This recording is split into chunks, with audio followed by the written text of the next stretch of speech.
custodians of the land on which we are meeting today, I wish to acknowledge the Boonwurrung people of the Kulin Nations as the traditional owners of the land on which I'm standing today.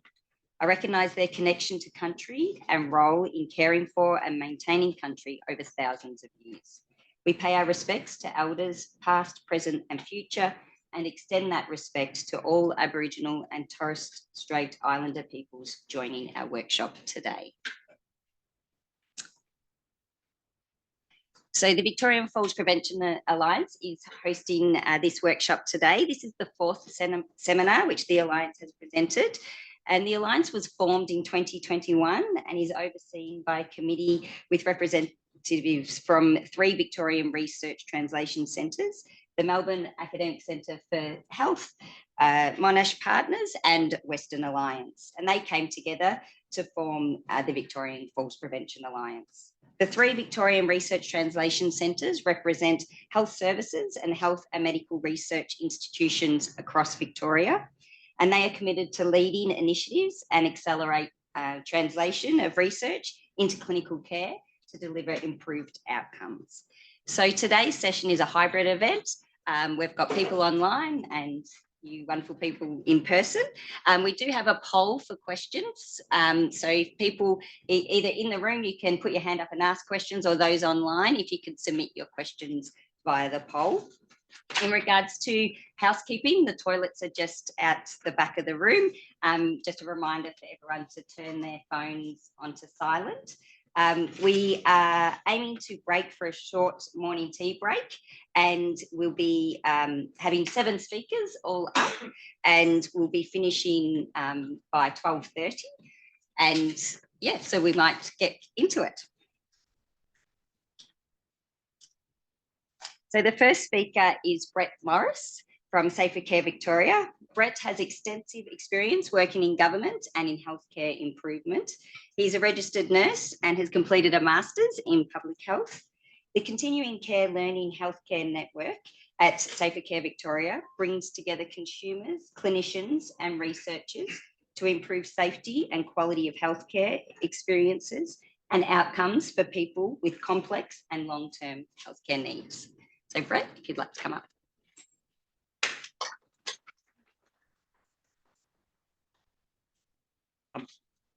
Thank you, and thank you to the Alliance for the invitation to come along and present today on Safer Care Victoria's perspectives of falls, which, you know, not to get to the end straight away, but are really a mirror image of what your perspectives are.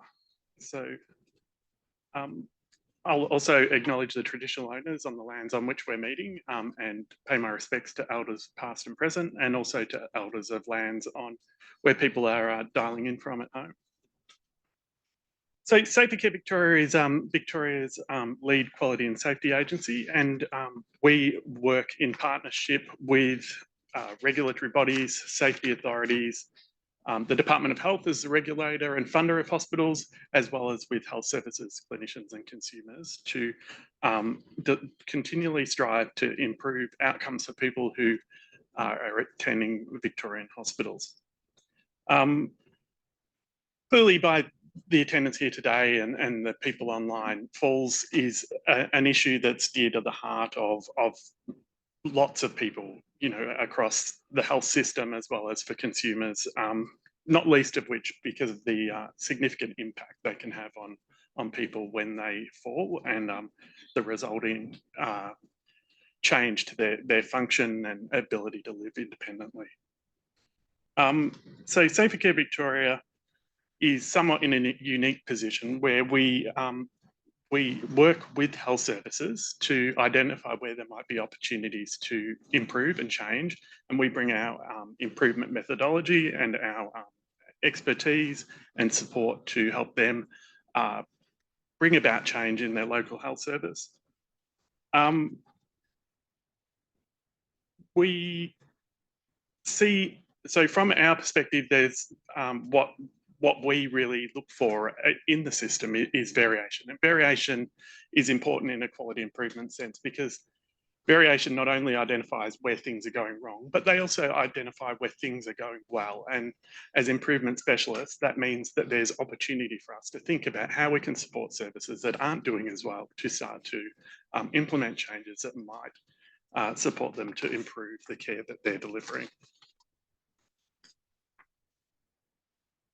So probably the starting point for a discussion about Safer Care Victoria's perspectives is thinking about data. And we gain our insights through two sort of broad areas. One is from data sets, and we have administrative data sets like the VAED, the admitted episodes data set, the emergency department data set. We also have some more clinical-based systems like the health incident management system and sentinel events. But we also gain insights through our engagement with clinicians, with our engagement with consumers, and with our engagement with health services. And I think combining those two parts together allows us to understand what's going on with the system and where there are opportunities for us to intervene and to support change. So thinking about data, data is a way to tell a picture and just to start a discussion, but also understanding some of the data is important. And so this is just a sort of snapshot of presentations to emergency departments from residential aged care. And so understanding the data helps you kind of to paint the picture. And you'll notice that there is no real falls, and that's because the emergency department's code by the presentation injury. And so when we're thinking about falls and when we're looking into falls, understanding how the nuances of the different data sets helps us to sort of unpack what's going on. And so whilst falls isn't the biggest issue on there, the outcome of falls actually adds up to be, a significant issue for people. And this is just a cohort of people presenting from residential care, but people presenting to hospital. Of course, when using data sets for us in government, it's important that we engage with people who carry the expertise in the system. And that's really what creates the picture around the data. The numbers are one thing, but it's the how we use that data to then paint a story, to give us an explanation of what's going on, and to better understand the nuances, like what we see here, where there aren't falls, but there are clearly outcomes of falls. That helps us to work better with the sector, but also to design better and more impactful programs. So one of the, I guess, higher profile data sets that Safer Care Victoria has, and you'll hear about sentinel events in the media from time to time, is sentinel events. So sentinel events is a national program. There's a number of national data collections, and I'll speak about another one in a moment. Across Australia, all hospitals need to collect sentinel events against 10 categories, because Victoria is special and unique and somewhat better than other states, you might say. We have an 11th category, which also captures other catastrophic events. And so falls get captured under other catastrophic events. The last year that we've reported on falls as a complete group is the 21-22. And you can see on there, falls are a significant issue that we see in hospitals and in catastrophic outcomes in hospitals. And the sentinel events program, along with our serious adverse patient event work, are really opportunities for us in the health system to be transparent with our consumers and to look to learn from when things go wrong, and learn in a very methodical way so that we can implement changes and hope to not have the same things happen again. But what we have done at Safer Care more recently is we went back and reviewed what was coming in from falls as a group. And so what we've done is sort of split falls into two groups. So falls where there's a clear clinical incident still get reported through as a sentinel event and follow a full root cause analysis pathway.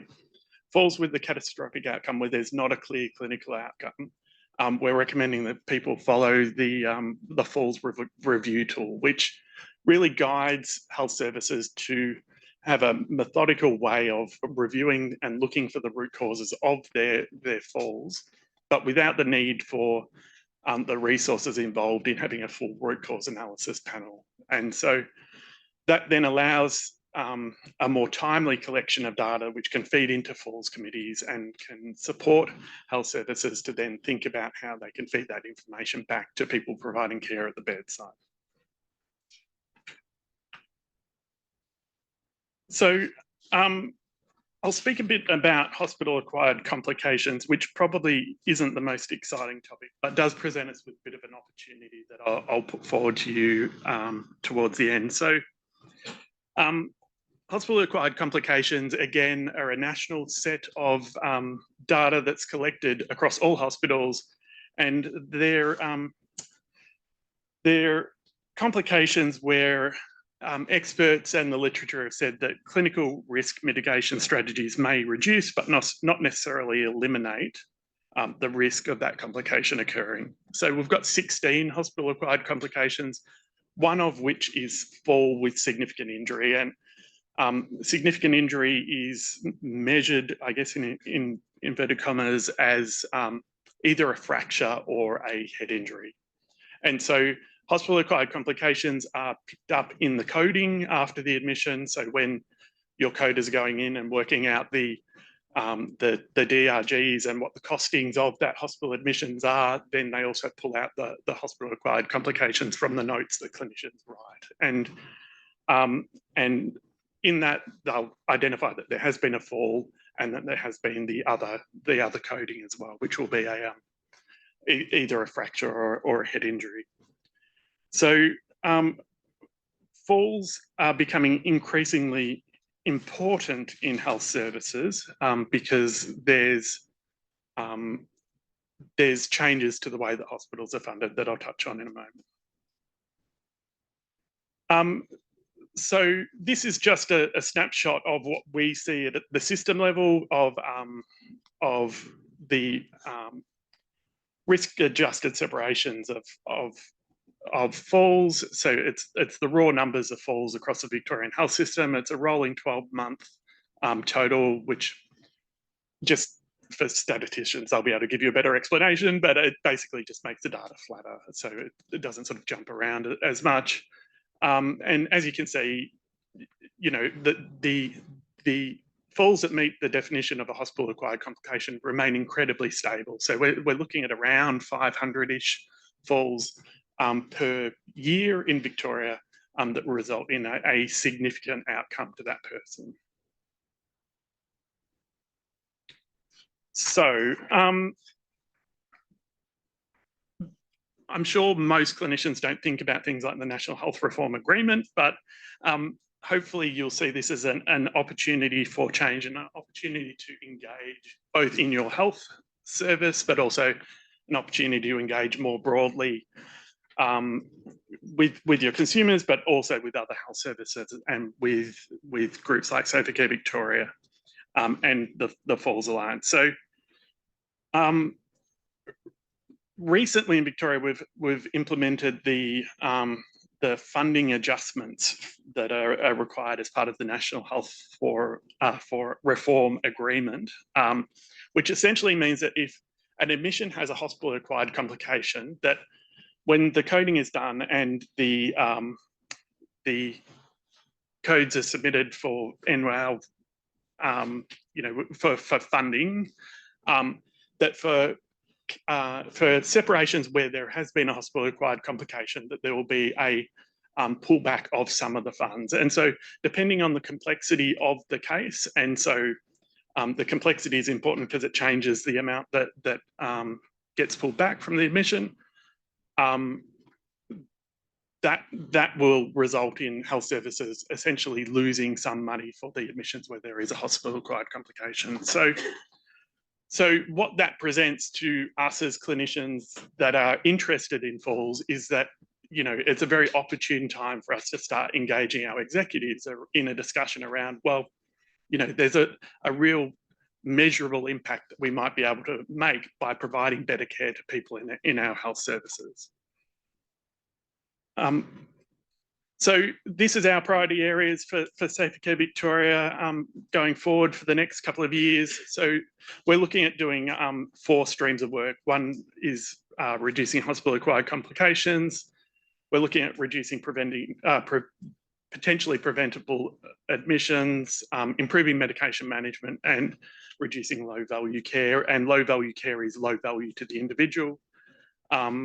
So as you can see, one of the areas that we're going to be doing some work over the next couple of years is in Falls, and we're just sort of kicking that off at the moment.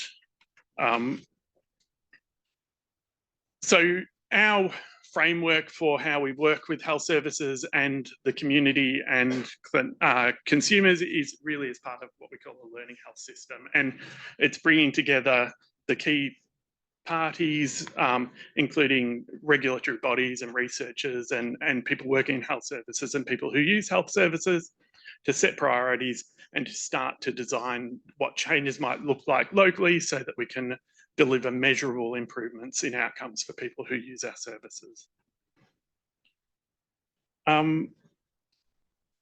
So we sort of live by the way we speak. So in my area, in continuing care, we have a clinical lead, but we also have a consumer lead. So you can see Joe and Kate there on the screen.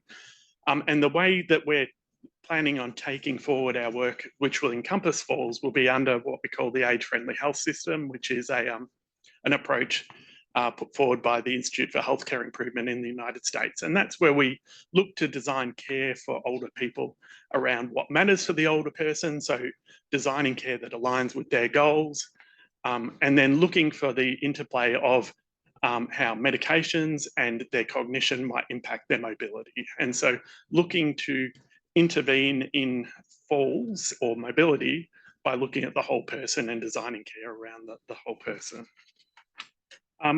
So I'm happy to have follow up with questions. There's our email for the continuing care team there if you want to follow up with an email afterwards. But thank you for the opportunity to speak.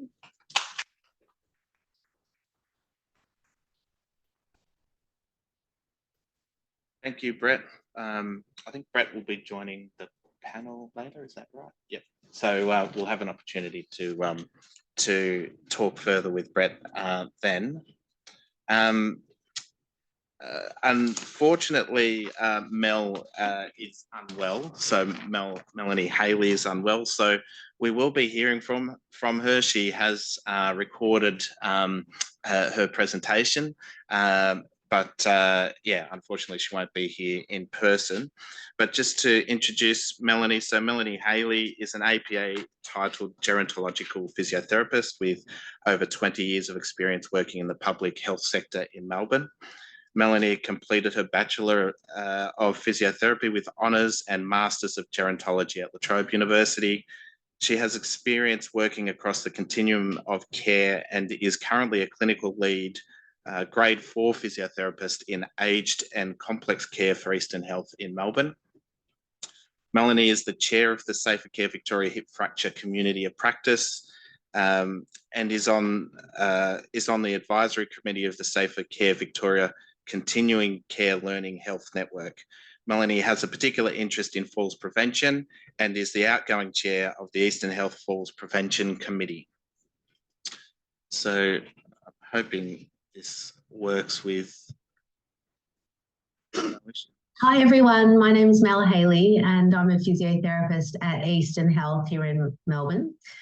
Thanks so much to Kathy and Meg for asking me to present today. Unfortunately, I'm recording this on Thursday as I have COVID and won't be able to join you tomorrow, but I'm sure it'll be a great day. I'm going to be talking about a real-world implementation of the World Guidelines for Falls Prevention and Management for Older Adults at my primary workplace, as I said, Eastern Health. People who attended the ANZ Falls Prevention Conference in Perth may have heard some of this presentation, but I have updated it, and so hopefully there'll be something new to take from it. I'll describe the systematic process that we undertook to analyse my health services performance against the World Guidelines and to address any gaps in our processes and performance that we uncovered. The impetus for this work at Eastern Health was partially the release of the World Guidelines, but also, of course, the devastating impact of falls on older people. Falls, as we know, are associated with poor quality of life, loss of function, institutionalisation and death. And despite us all understanding this and putting in place so much effort and different strategies to reduce the rate of falls, we're spectacularly ineffective in changing the trajectory of falls rates in our health services. I know from benchmarking with other health services and talking to people like yourselves that Eastern Health is not alone in this nagging line of total rates of falls per 1,000 bed days that just doesn't want to budge. Whatever we're doing, there's obviously room for improvement. And I wondered whether this systematic approach to assessing against and implementing the World Guidelines into routine practice might be able to help us to shift this line down. Many of you may be familiar with Eastern Health, but for those of you who are not, Eastern Health has services across the largest geographical area of any metro health service in Victoria. On this slide are 6 of our hospital sites, including Box Hill Hospital and Maroondah Hospital. According to 2021 census data, Melbourne's East has a higher proportion of older people compared with state and nationwide averages, with closer to 13% of outer eastern Melbourne's population being over the age of 70. In March this year, there were 322 reported patient falls across Eastern Health sites and services. So that includes ambulatory services, not just bed-based, and one of those caused serious harm. This flow diagram describes the gap analysis process that I undertook and will refer to in this presentation today. The first task was to review and understand the World Guidelines. These were then split into recommendations that were relevant to Eastern Health more broadly, and then those that were more specific to physiotherapy, being my area of interest. Then came consultation, after which we either had evidence that we already adhered to the recommendation or that there was a gap. Next came idea generation to address the identified gaps and then putting those ideas into action. So projects that followed the IHI methodology, guideline reviews and documentation or tool reviews. So the first stage in this gap analysis process, was to review and understand the World Guidelines. I'll discuss the recommendations that were relevant to Eastern Health broadly first and the wide consultation that was part of the gap analysis process. The tool that I used to record the findings of the Eastern Health and the physiotherapy gap analysis was a simple Excel spreadsheet with tabs for each of the main sections of the guidelines, so the general recommendations, hospital recommendations, etc. And then I had columns for the subsection of the recommendation itself, the subsection of the guidelines that it was lifted from. The dogs come to visit. It's the joys of recording things at home. The strength of the recommendation and a description of the required state to meet the guideline. I then gradually inputted the current state according to my own knowledge and with input from the various experts and clinicians who I consulted with. And I used a traffic light system to keep track of whether the recommendation was already in practice at Eastern Health, which was green, was not already in practice, but we had a plan to progress, and that was amber, or we needed a plan or consultation to progress. So why consultation was particularly important for the Eastern Health-wide gap analysis. Many of you will have also experienced that in large organisations, there's a really great variety in the way that people are working and adopting evidence-based practice. So you can easily overestimate, but more likely underestimate a problem. There were some general recommendations from the World Guidelines that I knew were already well covered in our Eastern Health Falls guidelines and routine audits. And so those I could tick off on my spreadsheet quite quickly. Where I was less certain, I took recommendations to the Falls Working Group, which includes a consumer representative and or to relevant individuals, and discussed until consensus was reached. So following review and consultation, we were ready to identify gaps and adherence. There were about 48% of Eastern Health-wide recommendations where there was no gap at all. We were quite fussy, so that number seems relatively low, but we were quite fussy. An example of where we do adhere to the recommendations is that we don't use a numerical risk assessment tool to quantify falls risk, as is the recommended approach. Where we did identify gaps in our processes and practice, the ideas that were generated to address those gaps could be categorised into project initiation, guideline reviews, or documentation or tool reviews. Most of the recommended changes to Eastern Health guidelines and documentation tools were relatively minor. And an example is that we've now included recommendations around use of the falls efficacy scale and changing of wording to concern about falling rather than fear of falling.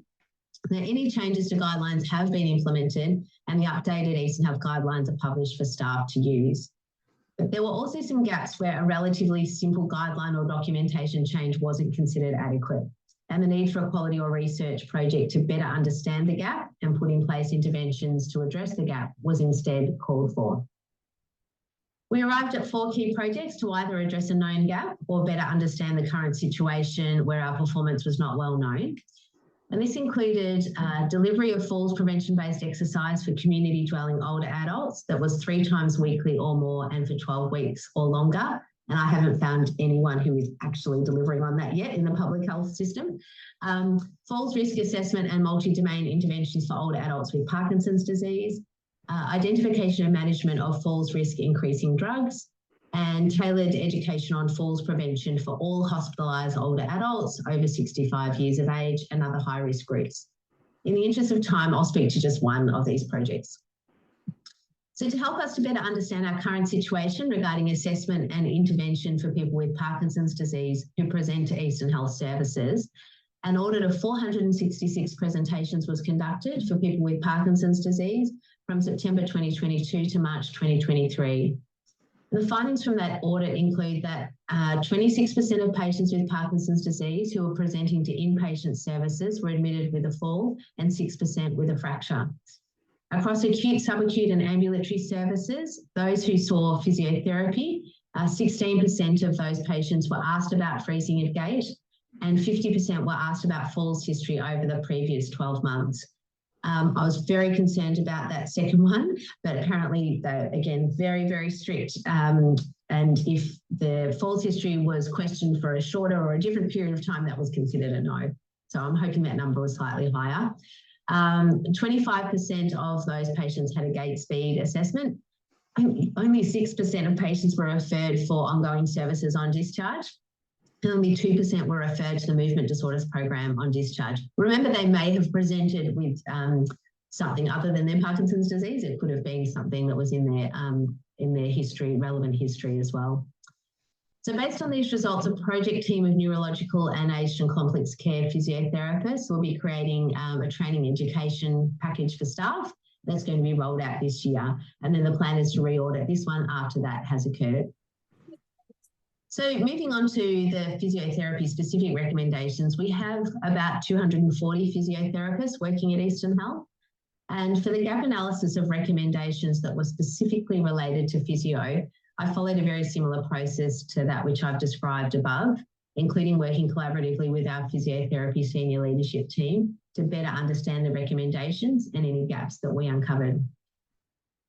There were numerous areas where we felt that our physiotherapy service complied with the World Guidelines very well. And an example of this is that older adults who sustain a hip fracture are offered an individualised and progressive exercise program.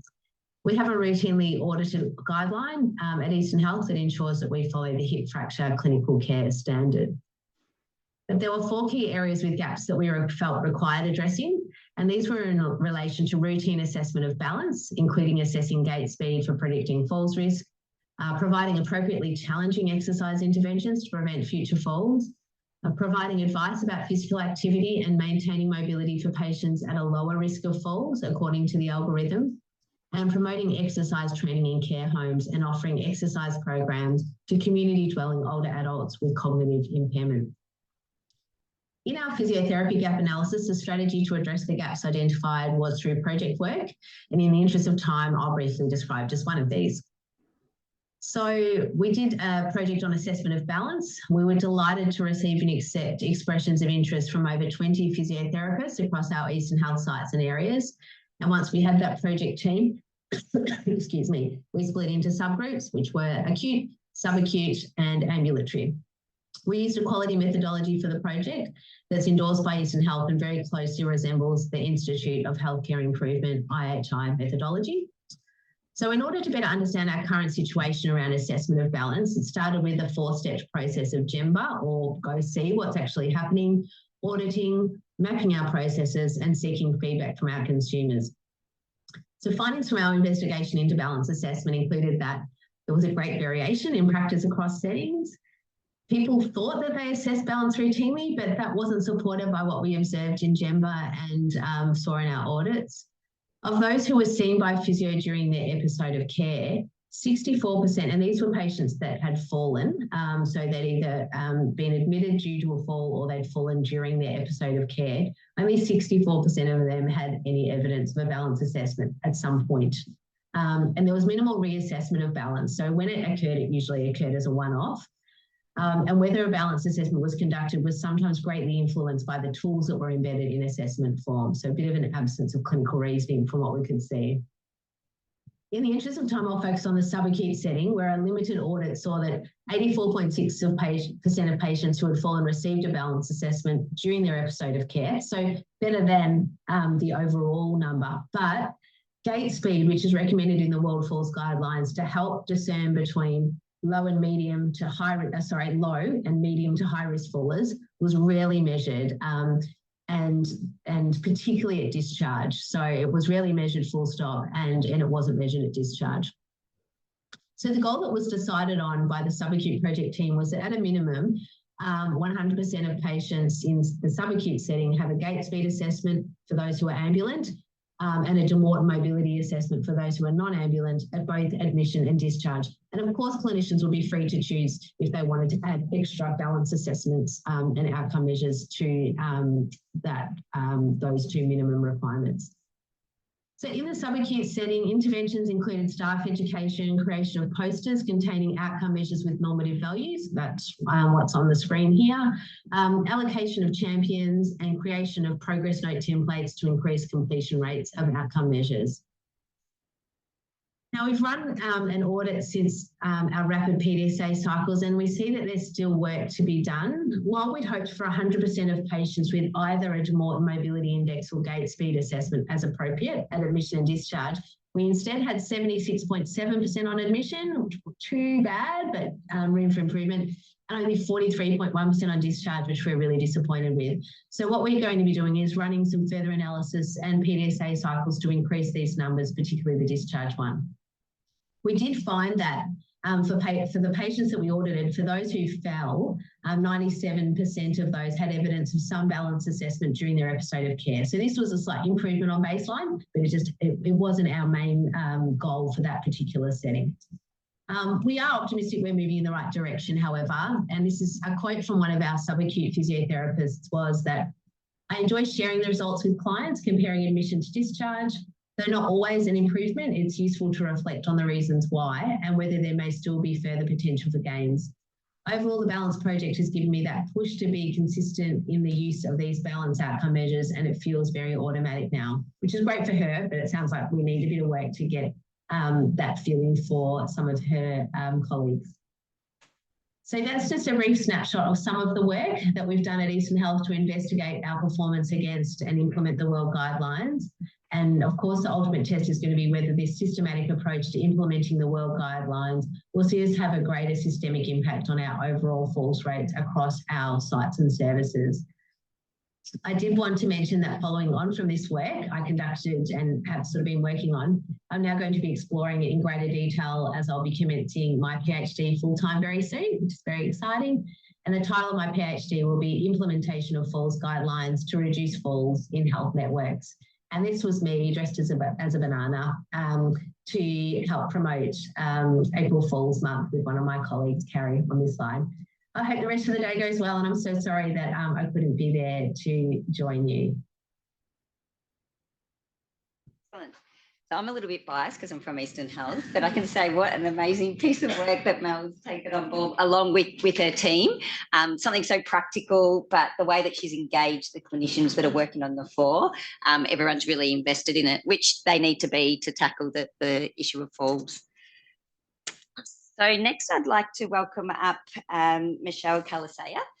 Michelle is an academic physiotherapist who has worked for over 20 years in neurological rehab and aged care.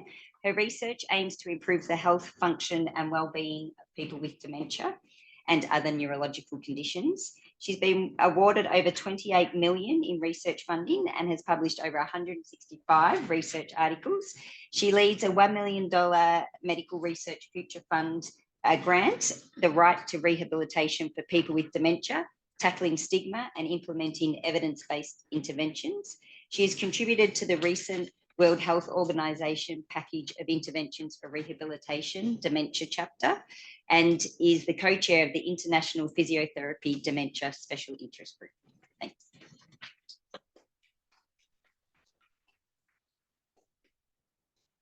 Great. Thanks so much for having me and inviting me to talk on this topic that I'm incredibly passionate about. So unfortunately, falls have a devastating effect on people with dementia. It can lead to a much higher morbidity and mortality rate, and people with dementia are much likely to go to residential aged care. Dementia does double the risk of having falls, but it does depend on the type of dementia that people have. So people with Parkinson's disease dementia and Lewy body dementia have a higher risk of falls than those with Alzheimer's type dementia. And what I'm going to present today are some of the risk factors pertinent to people with dementia and some of the findings or recommendations from the World Falls Guidelines.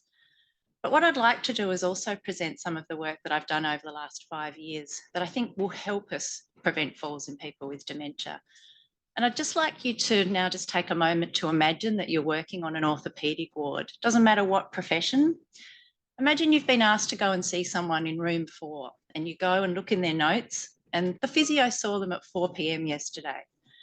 They've got dementia and they refuse to participate. How do you feel? How confident are you in seeing someone with dementia? What's your knowledge about the different cognitive domains and types of dementias and how this might impact on how you might deliver your treatment?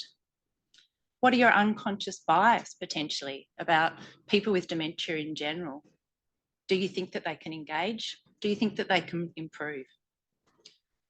Well, cognitive impairment does make it hard to take a history and deliver interventions. We also know some work that we've been doing and also Kate Lawler that health professionals have low knowledge and confidence in working with people with dementia. So I'd just like to start with some take-home messages, and this is some work that my PhD student Stephen Quick's been doing over the last couple of years. I think to improve outcomes and to prevent falls, we need to address stigma in society and in the health system.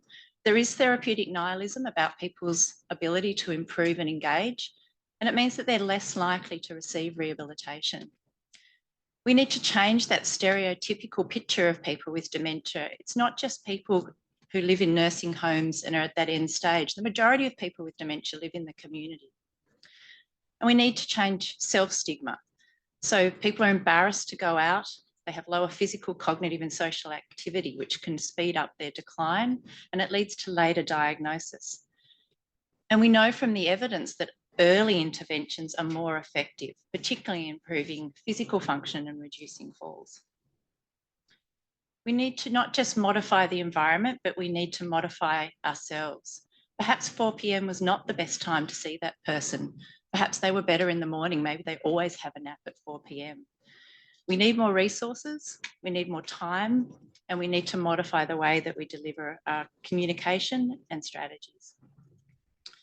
And so we do all need to know about the cognitive domains, the behavioural triggers, and communication strategies. We need to work as a team, particularly with the care partner, and we need to understand dignity of risk, which is a whole nother topic. So risk factors for falls in people with dementia are the same in people without dementia, but there are some that are more pertinent, and this article outlines some of them quite nicely. There are certainly medications that can make confusion and cognition worse, those first 4 there, but there are also medications that people with dementia take. So that number, the second 2 from the bottom, that can lead to hypertension and dizziness and fainting. And that's a great website down the bottom there if you're interested in medication and falls. So we know that cognitive impairment does increase the risk of falls, but what about the different cognitive domains? Most people think that dementia is all about memory, but this systematic review by Susan Muir found that executive function is the domain that has the strongest risk factor for falls, and this is even in people without dementia. Some of the work that I did with Cara Martin a long time ago looked at the interaction between all these different cognitive domains and gait and balance, and found that if you had both of them, you had a higher risk of falls. And this again was in people without dementia. So how do we assess cognition? Well, it'd be wonderful if we all had a neuropsychologist on our team. But generally, we have the mocker, which is a good cognitive screening tool. But how many people here just look at the score at the bottom? We need to look at the different cognitive domains that are impaired. So that top one, visuospatial function and executive function, and attention, they all increase the risk of falling. But we can tell a lot by just clinically looking at what someone does. Some people with a frame concentrate really well in the gym, but as they're walking down the corridor, they take their hand off the frame to wave at someone, or they leave it behind before they get safely to the bed. So they may not have good judgment about their ability. How about those people that stop walking while talking?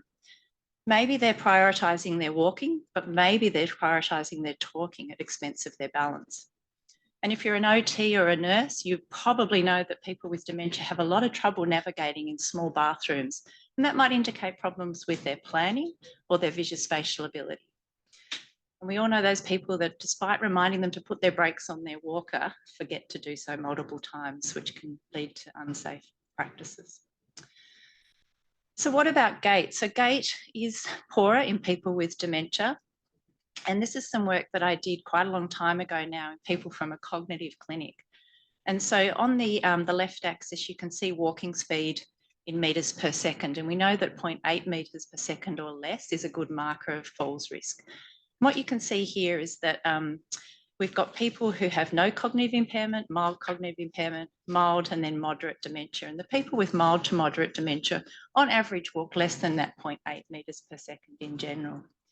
And some other work that we did, we also found that those that had non-Alzheimer's type dementia had slower walking speed than Alzheimer's type dementia. So fitting again with that fact that executive function and other cognitive domains and memory are going to increase the risk of falls more likely than people who have memory domains. And I really love the photo down the bottom there. We all know that balance and gait decline with age. And we need to concentrate as we get older on our gait.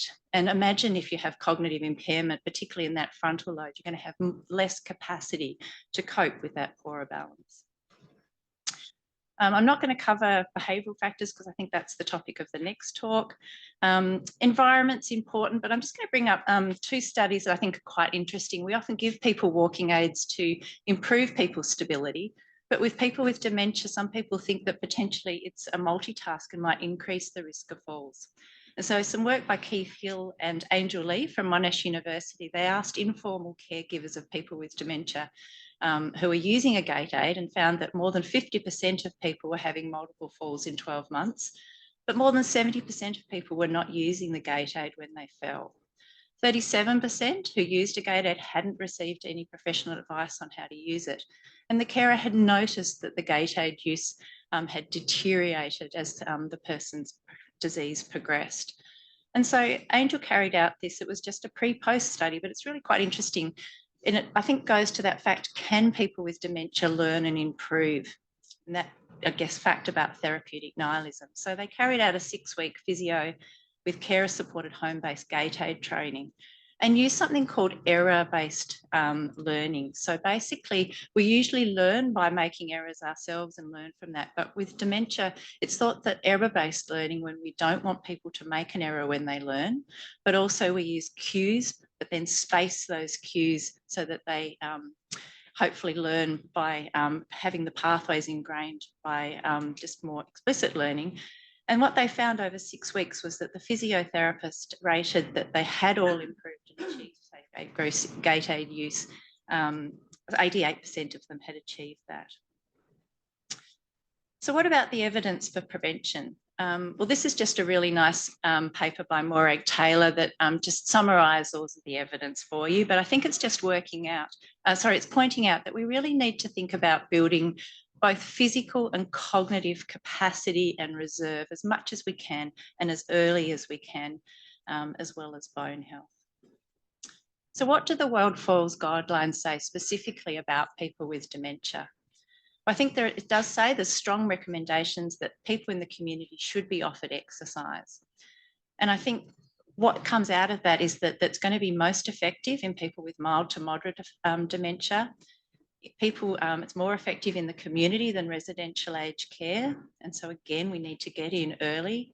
And then I'm just going to point out another study by Morag Taylor that looked at home hazard reductions in an exercise program in people's home and found that the risk of falls reduced more in those with better physical function. So again, getting in early is important.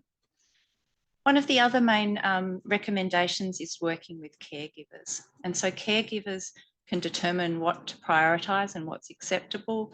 They might be able to help and work out what the cause of the fall is, and they can help implement interventions like physical activity programs. But I think we also need to consider their needs and the burden that that creates as well.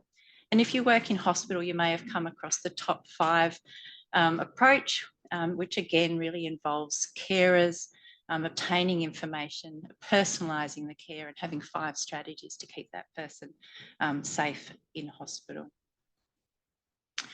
If we look at the World Falls Guidelines and hospital, we know that tailored education is important, but cognition needs to be considered in the delivery. Do we need to write more information down? Do we need to involve the carer more? Yes, probably. The other recommendation is good delirium prevention, and that does have some evidence in reducing falls. And of course, good delirium-based prevention is good evidence-based person-centred care. And so I did mention how important it is to understand those different cognitive domains. And so I just want to give you a couple of examples. Imagine you see that person in room 4 and they get quite frustrated with you. Actually, the person might have slow processing speed and might not be able to take in all those instructions that you've just told them.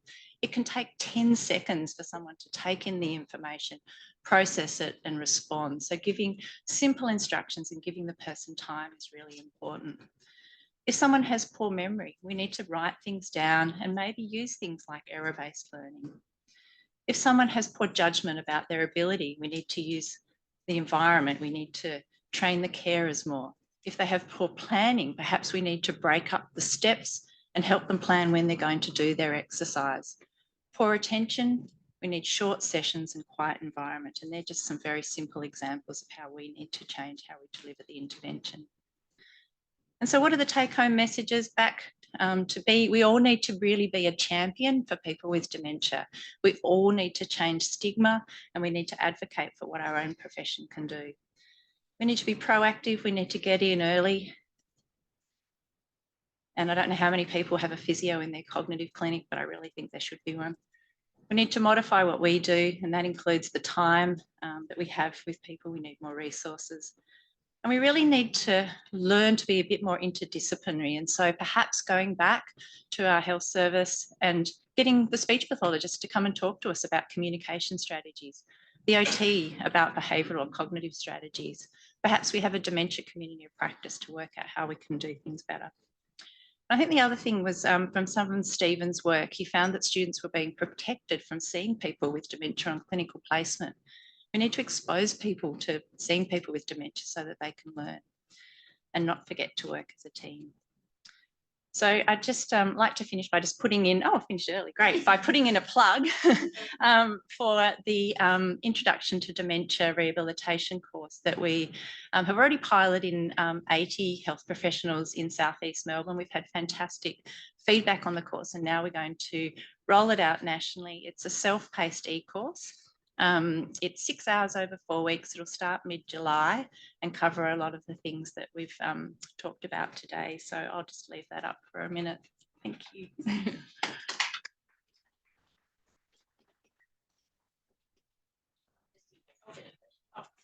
No one else had questions. Thanks a lot, Michelle. We do have time for questions if anybody has any questions for Michelle. They were to me, but I do have a question. I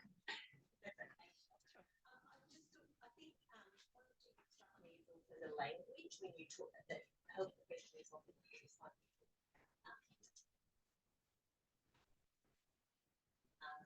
to get out of bed. I mean, what are your thoughts on that?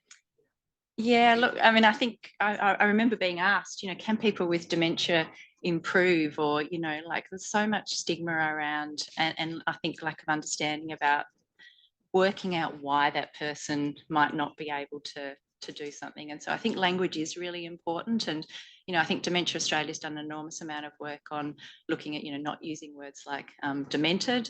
And I think a lot of people will see pictures of a brain exploding when someone gives a talk about dementia. We really need to change that narrative a lot in the language, so that will change, hopefully, with the stigma, and learning that, you know, people can improve, and there is the evidence for that.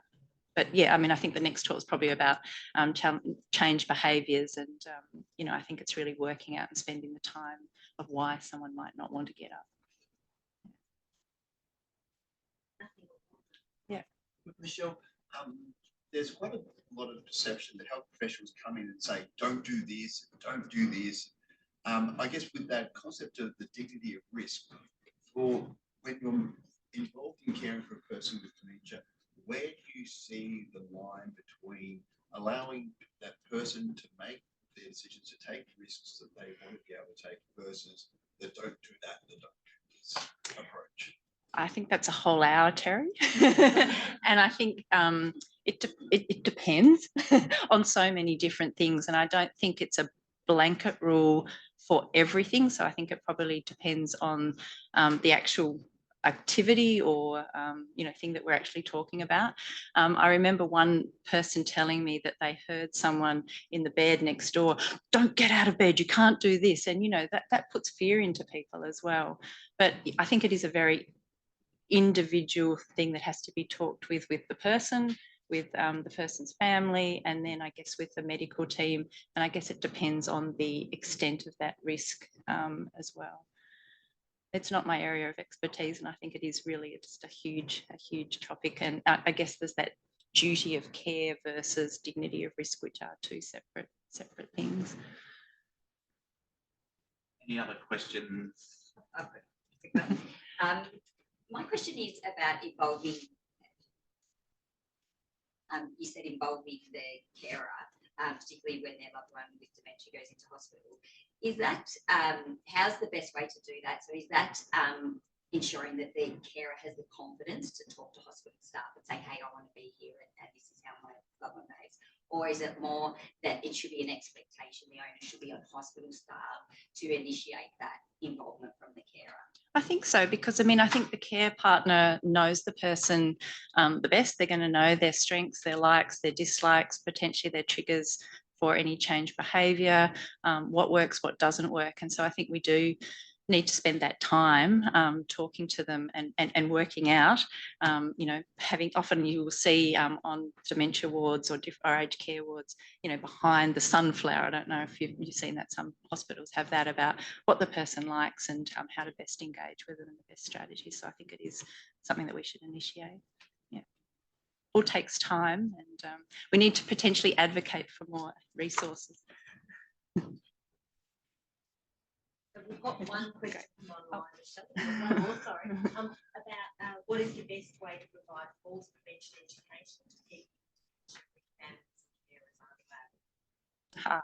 Tricky. I'm not sure that and again, I think it depends. I mean, I think this is the thing. Not every person with dementia is the same. And so we must think about it being individual. We need to know, do they have memory problems? And then is it writing it down? You know, I think it depends. If they have problems with their judgment and they're going to be getting up anyway, then we need to put in different strategies. So I don't think there is one way to do that.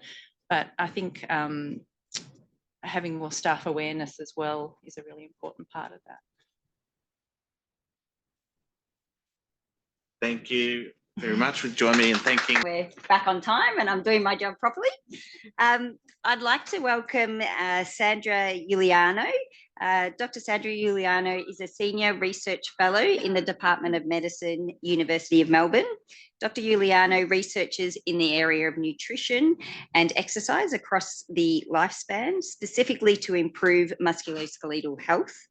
She provided input into the new single framework quality and safety standards for aged care and presented evidence at the Royal Commission into Quality and Safety in Aged Care regarding nutritional care in residential aged care. Dr. Juliano is a member of the National Aged Care Advisory Council, and she's a strong advocate for improving nutritional care and quality of life via improved food service provision in aged care. Thanks. Thank you very much. I'm glad I'm speaking after morning tea, because often if you're just before lunch, no one listens because they're all hungry. So it's good to have you all here, and thank you for the opportunity to present.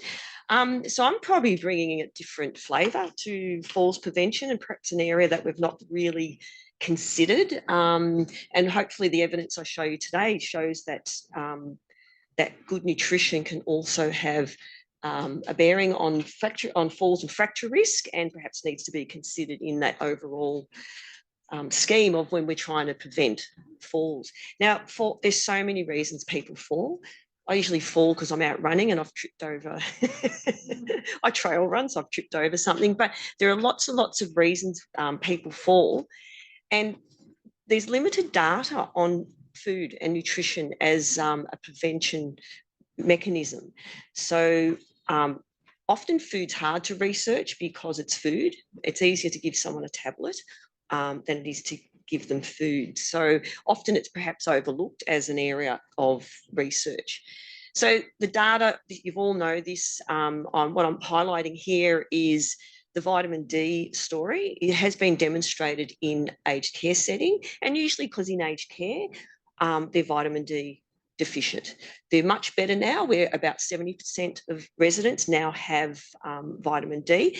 But what you need to consider is you had a person that was at home in their garden every day, getting exposure to sunlight, and then they go into an aged care, so they enter it replete, and then while they're in care, they have limited sunlight exposure.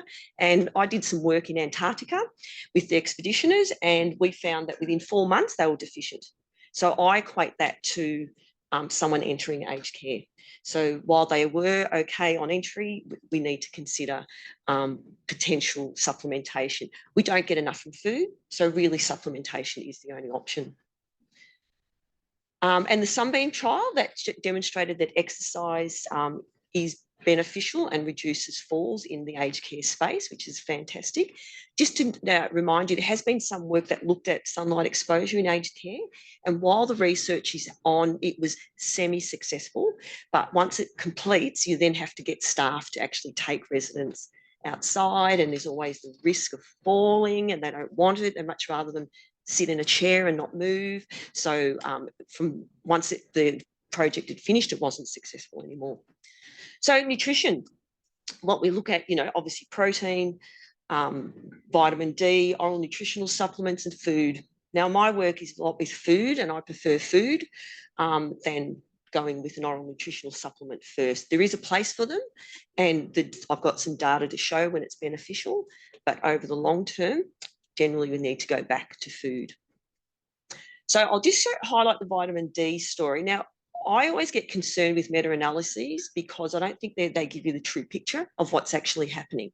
So I'm just going to run you through this so that we really need to scrutinise our data when we look at it, and also we need to scrutinise the literature.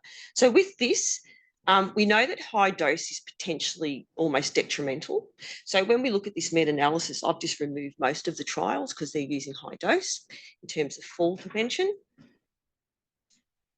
If they're replete, there is not going to be a benefit. And often we do these trials in healthy people in the community. They're replete. So of course there's not going to be a benefit. And so we're now stuck with just a handful of trials. And then what we need to also scrutinise is the dose they receive and the compliance. Now, I'm going to talk about compliance a lot because that is the critical factor with whatever we do, food, whatever we do, compliance is the key. So what the suggestion is that if they're deficient, then you must treat. But if they're sufficient, there's probably less likely to be any benefit. But again, remember, they enter aged care in that space replete. They need to be monitored so that they're not becoming deficient. So malnutrition, I think that's probably one of the biggest areas in terms of fracture risk. And there's data in aged care that demonstrates a much higher falls risk in older adults that are malnourished. And you can see that even those at risk of malnutrition also have not significant, but higher risk. Now, I say that because the majority of the residents are at risk of malnutrition. You've got your small group that are okay, your small group that are malnourished. So the bulk of the burden of falls is going to come from that at-risk group. So even though it's only not statistically significant, it's probably clinically significant because that's where your bulk of your burden comes from. And again, in the community, again, we see that the malnourished ones are at greater risk of falls. So they enter hospital and they're malnourished. And then in the hospital setting, you'll have to deal with those increased risks as well. So that's where that screening is really important. And then the particular preventative strategies can be put into place. So again, I'm talking about compliance. So this was some work done in the hospital setting, because often that's, I suppose, they're a captive audience in hospital when we've got them, and they began the treatment in hospital. So it was nutritional support while they're in hospital, and the controls had their regular hospital food. Need I say more? Sorry. And then when they were discharged, they were given nutritional counselling and then left. And what you can see is that there was no difference over the 6-month period in falls and falls that resulted in fracture. So simply doing it in the hospital and then sending them on their way is unlikely to benefit the person. And I've got some more data to highlight this, and I'm going to put these two trials together just to demonstrate. So the first trial, they both had hospital support. They had the oral nutritional supplements. One did use calcium and vitamin D supplementation, but the key thing, the success came when they had ongoing support by phone counselling. And if you have a look here, the compliance was 80% when they got that ongoing support, compared to less than 40 when they were simply just given the supplements and leave. And often that's what happens. They're given the supplement and then they leave. We know in the short term supplements work, but over the long term, the efficacy demonstrates that by 6 months, they're not consuming it. It's no longer. So it's expensive, but not useful because they're not consuming it. So if you imagine they've got food that they're not eating and they've got supplements that they're not consuming, I'm wasting 2 amounts of potential nutrition because they're not having either. So the critical thing is ongoing support. If we ship them out, it's not going to work. We have to give them ongoing support. So we did some work in aged care where we actually had a whey protein, calcium and vitamin D powder that we mixed into food, and then the residents could consume it. We mixed it into a variety of foods, so all the way from breakfast all the way through to supper. And it was successful. We did see a reduction in falls. You can see it's for all the residents and those with minimal falls risk. Those with multiple falls risk usually have other reasons, such as disease that they're falling. Food's not going to change that. But what we found is that it relied on the competency of the staff. So if they weren't good at mixing the powder in, it wasn't successful. Because with anything, if I add anything to food, I can change the flavour, I can change the texture, and if it doesn't taste good, people don't eat it. So then we fortified the foods for them and did it. But now I've introduced cost because now they're reliant on my product that I'm producing. So you've got to always weigh up the cost versus the efficacy. So it would have cost too much for aged care to actually take this on. High protein milk, there is one company that has it. $4 a carton versus $1 a carton. Okay, so it's not feasible in that space where we know they have limited funding for food, which I'm hopefully changing.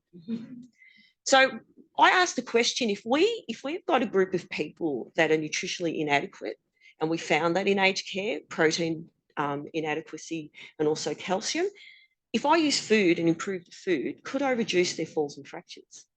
So it was a bit ambitious of me. So why aged care? 1 in 10 go to hospital each year because of a fall, and half of those are because of a fracture. Our data more than 60% of residents have a fall. Okay, so it's huge in aged care. So it's an area that really needs improvement, because if anyone works in aged care, it's actually a quality indicator now. So that's why they stick them in chairs and don't get them to move, because it's safer and they don't destroy their quality standards. And I've had residents, as an example, that in her own room, she was not allowed to get up to get things from her own room. She'd have to buzz because she was a falls risk. And I think of that, immobile, loss of muscle, we're just perpetuating her falls risk. So we need to really consider what we need to do in that space. And fractures, exponential in that age group. If I'm in the 80s, you can see that the falls rates in men go up as well. So we've got to consider the males in aged care as well. And as I said, the only other time falls risk, a fracture risk is high is in adolescence. who's had a teenager that's broken a bone? It's like, and usually it's behaviour. And also bone fragility in that time. So we had 60 residential aged care homes of all sizes, all backgrounds in terms of socioeconomic, in terms of for-profit, non-for-profit, etc. And half of them went about their usual care, and the other half we provided support to increase. We used dairy food because it's milk, yogurt, cheese, because it's the protein and the calcium. The primary outcome was fractures. We followed them for 2 years, and we monitored all falls and fractures in all residents. And then we did some extensive testing in a small subgroup to hopefully understand mechanisms. So it sounds basic, and it is. There's nothing complex about this. We added dairy food, we fortified milk, we substituted, so it's not gravy all the time to lubricate the food. We can use cheese sauces and white sauces, and we modified recipes. Okay, so we used a variety of strategies.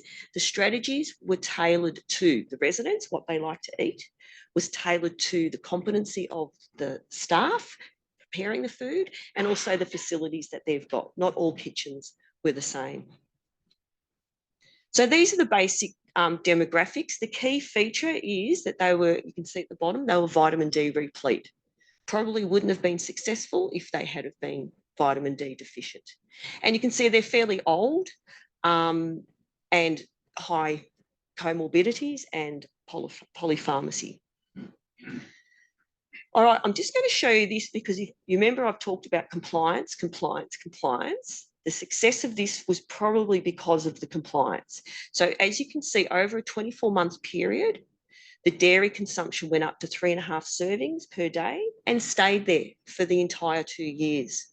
Most trials you'll see, especially with supplements, it all just falls away and then all the efficacy goes with it.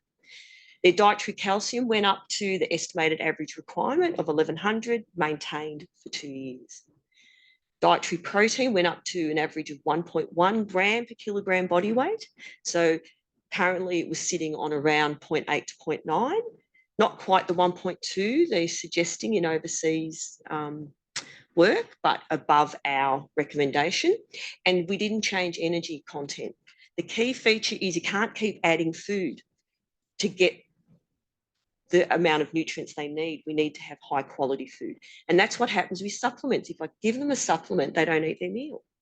Okay, so I've actually not achieved any benefit because the nutrients they got from there, the food, they're not eating. So I'm just making 2 meals, an artificial meal and a real meal, and they end up not eating either. So this is the data. So cumulative probability of an event. Every time a fracture occurs, the line goes up. So the steeper line, the blue, is the control. The less steep line is our intervention group. And by the end of the 24 months, we observed 33% fewer fractures. And in relation to hip fractures, it was 46%, because the majority of the fractures are hip fractures in this group. Okay. All right, for our falls, we observed 11% reduction in falls and no change in mortality. So the key concern was if you give them the dairy, you're going to give them a heart attack because of the saturated fat. No, we can't win. So what we observed, and as I said, the yellow is our intervention and the blue is our control. We saw a 2% reduction in weight. I call it weight creep, not enough to flag, but enough to cause potential changes. And it was both lean mass at the arms and legs as well as fat mass. Okay, so what we saw is this gradual loss of lean mass. Lean mass is function. Okay. So for nutritional status, we saw a reduction in the mini nutrition assessment score in the controls and maintenance in the intervention group. And in terms of the categories, we saw fewer people shift categories. So with the mini nutrition assessment, it's on either malnourished, at risk of malnutrition, or normally nourished. And if you have a look at the blue versus the yellow, you can see that fewer people were normally nourished at 12 months in our control group, and more of them were malnourished. So I stabilised the people and loss continued to occur in the controls. And one of the key things I say is malnutrition is not a normal part of ageing. And it's demonstrating that with the right food, I can slow that decline in nutritional status. IGF-1 went up, which is suggesting now I'm having potentially an anabolic effect, probably due to the protein. So when we look at that, we know nutritional status affects falls risk. So perhaps by holding the residents at their level of nutritional status, we slowed the risk. We didn't stop the risk, we don't reverse the risk, we slowed the risk, which continued to increase in our controls. So in conclusion, improving the food quality, all we used was milk, yogurt and cheese, no particular brands, just food that they regularly eat. In people with inadequacies, that's the key point. These people are inadequate. We could reduce falls, and it was cost effective in terms of fracture reduction. I didn't show that data. And what we see is that we're actually just slowing the decline with what we would assume would be normal aging. We actually maintained bone density at the femoral neck versus loss in the control. So what we're doing is slowing down what we would always assume to be normal age-related loss. I'm saying that loss is promoted because of the poor nutrition. Inexpensive, about 70 cents a day per person. So it's an inexpensive intervention that had benefits to falls reduction. So thank you.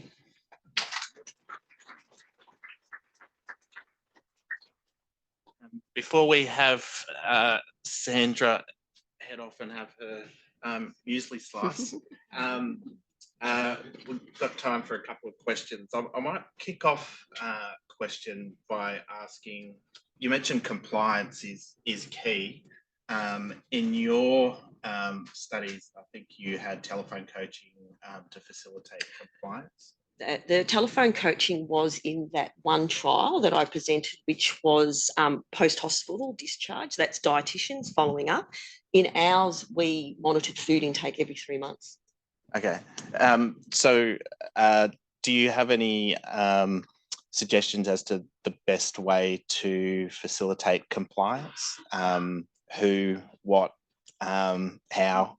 $1 million question. One is, I think, as I said, oral supplements have their purpose, but they're not a long-term solution. So the person, if they've been discharged from hospital, what we need to really look at is what is their status at home. Can they shop? Are they on their own? What are the features? And it has to go back to food that they know. And I think that's the critical part. If it's not a food that they don't know or they're not used to, they're not going to consume it. So I think following up in the community, whether it be a community dietitian, or what we need to consider is whether they have to pay for the dietitian, because often they don't have money for that as well. Any other questions from Stephen? Thank you. Sandra, just a query regarding dairy and the fat content of it. Yeah. I have a cholesterol issue. You mightn't think with my frame, but I do. So do I, don't worry. Oh, okay. And so I always look for either non-fat or very low fat, particularly yogurt. I very rarely eat cheese, don't have any in the house because of that factor. Yeah. So would that be have an effect on this sort of the trial and the effect the dairy products might have with the level of fat content in the product? We've actually, it's currently in review, hopefully about to be published. We've just responded. No effect on total cholesterol to HDL ratio, no effect on APO-A and B. Their total fat intake is above recommendation, so it's above 30% of energy. And really, the amount of fat they're getting from dairy, what we should be looking at is pulling out all of the cakes and sweets and the saturated fats that are coming from that in place of from the dairy food itself. So that's a bigger contributor to their intake. Also, butter and cream, which they use all the time, that will increase your cholesterol, but cheese and the others don't. And they've actually done head-to-head trials with cheese and cream or cheese and butter. I have a question online. Question online. Is there a validated scale to identify malnutrition that you can use for people living in the community? Yeah, so we use the mini nutrition assessment tool, and there's a short form and a long form, relatively good agreement between the two in terms of identifying. So that's an easy tool, it's available, and it's questionnaire based. And so for us, those with cognitive impairment, we could still get that information from medical records. So it's still useful for them. So probably the mini M&A tool, you can Google it and you can download the actual form. All right, we might leave it there for now. We've got an opportunity to ask further questions later.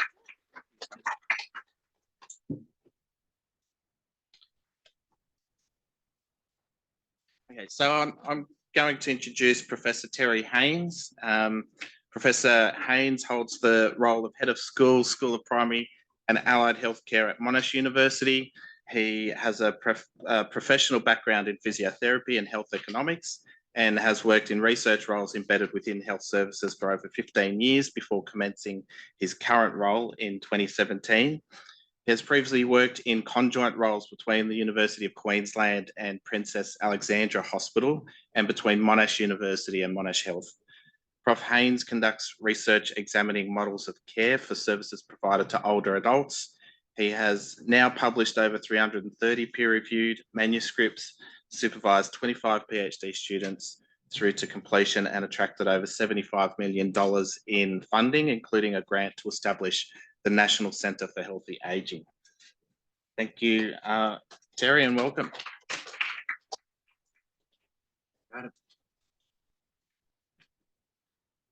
Can I just say that previous presentation was fabulous and very encouraging seeing those results. Just press that. Discard. Oh, sorry. Okay, that's possibly not helped. No, sorry. There we go. And from screen. Yeah. Well, yeah. There we go. Sorry. Okay. Thank you. Well, welcome everyone in person and online. It's wonderful to have great crowds interested in falls prevention. I love seeing the interest and the new ideas coming up, and it's very energizing for a person like myself who's been involved in this field for a good 20, 25 almost years now.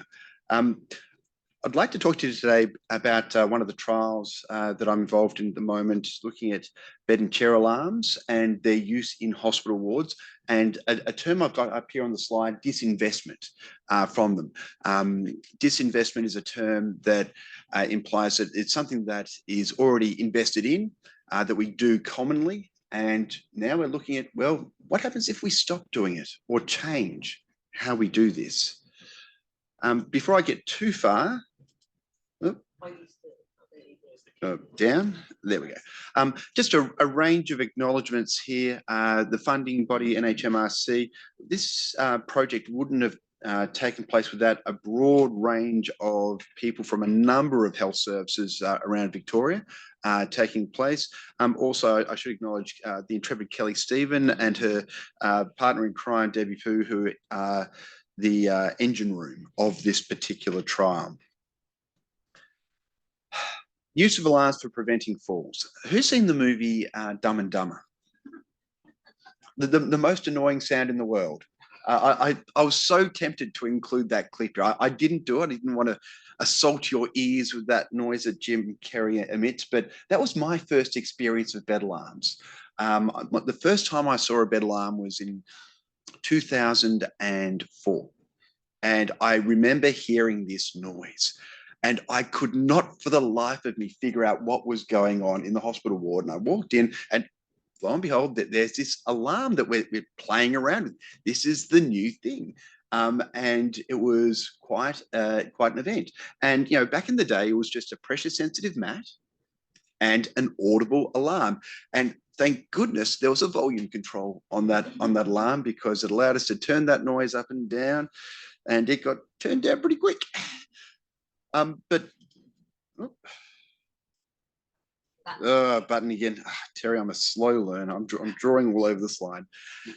Fortunately, the alarms have progressed, and the technology, people realize that, maybe these annoying noises going off in the ward are not the greatest. Having said that, there are still audible alarm versions out there and in use, and there's a number of other devices by the bedside. There are medication dispensing things that just beep constantly. I had my appendix out a couple of years ago, and I had about 4 different, being a man, I needed quite a bit of pain relief. This was the biggest health event I'd ever had.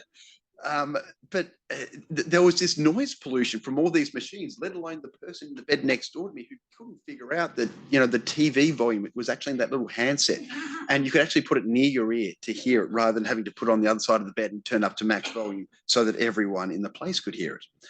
But bed alarms these days, so there are versions that have pages. There are versions that have different types of sensors.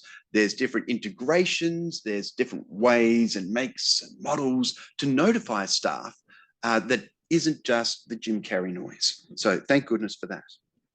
However, that being said, technology is taking it to new levels. So the AmbleGem study, led by Renuka Viswanathan, in the University of South Australia, and Keith Hill as well, who works with me at Monash, were involved in this trial. And they put accelerometers basically into singlets, the good old Bonzi singlet there. The patients wore, with an aim not to change the noise, but to change how quickly the notification to staff came about. Because one of the biggest issues that gets raised with bed alarms is how quickly can you respond to them. Now, that information is important, and I'll touch back on that in a second. But before we get there, the amount of bed alarm use is very common. I don't know if there are many people here today or online who don't use bed alarms on some of their wards at some point in time for patients, patients who are perhaps displaying behaviours of concern, as we heard from one of the previous talks. Back in the late 2010s, we did a mapping study of the amount of resource used on falls prevention across 6 metropolitan health services in Melbourne, and found that the bed alarms came out at number 4. About 11% of all falls prevention spend in hospitals was on the use of alarms. But do they actually work? Do they work? Here we've got the Cochrane review from 2018. And I will take you very gently through this. We've just gone through a bunch of forest plots, but I do want to take some time if there's anyone online or in the room who isn't comfortable with forest plots. Basically, we've got one side of the graph saying it works, one side that says it's actually harmful, it's the opposite, and there's a null line down the middle saying the intervention has no effect. So what we see is those lines with a little dot in the middle normally, and if it's all the way on one side, on the side that says the intervention works, then that's good, it works. If it's all the way on the other side, it's harmful. And if it's crossing that line, then we're not certain. It's something that has no effect, would look something like this perhaps. And if you have an appreciation for having multiple studies. In this example, we've got two different studies. The narrower those lines, the more certain we are about that true effect being closer to that point. So we've got more certainty in that bottom line than we do the top line, because that top line has a wider line part. So forest plots will have a little diamond down the bottom, most commonly when a meta-analysis has been done. And what that's done is that's just combined the results from the two studies above into one combined one, but that's typically displayed with a diamond. And the middle of that diamond is basically where the weighted averaging of the black diamond-looking squares from the two studies above lies. So these are the results from the Cochrane review that looked at betel alms. Two randomized trials are included in the first analysis and the second analysis. One very large numbers there, the Shaw study. So Ron Shaw, who's a great guy, great guitar player as well, played at the Australian New Zealand Falls Prevention Conference dinner at the MCG a few years back. That was a cluster randomized controlled trial, not an individually randomized controlled trial, and you tend to get very big numbers. So those numbers on the intervention and control, where are we? Up here? I can't even see my mouse anymore, but around there. Yeah, those numbers vary because he's randomized entire wards, whereas the study by Wolf randomized individuals. Now, using betel alms, I actually think it's one of these occasions where it's better to investigate it in a cluster randomized design, where you randomize the entire ward. Why? What happens when an alarm goes off? Shout it out. What's supposed to happen? Somebody goes running. Okay, so they go running to the person who's been randomized to the intervention group. Who have they left? Someone else, possibly the control group. So when you randomize by individual on the same ward, you could be robbing Peter to pay Paul, so to speak, and you're not getting a realistic, what's called a counterfactual. It's like that sliding doors, Groundhog Day style, what would have happened if this didn't happen moment.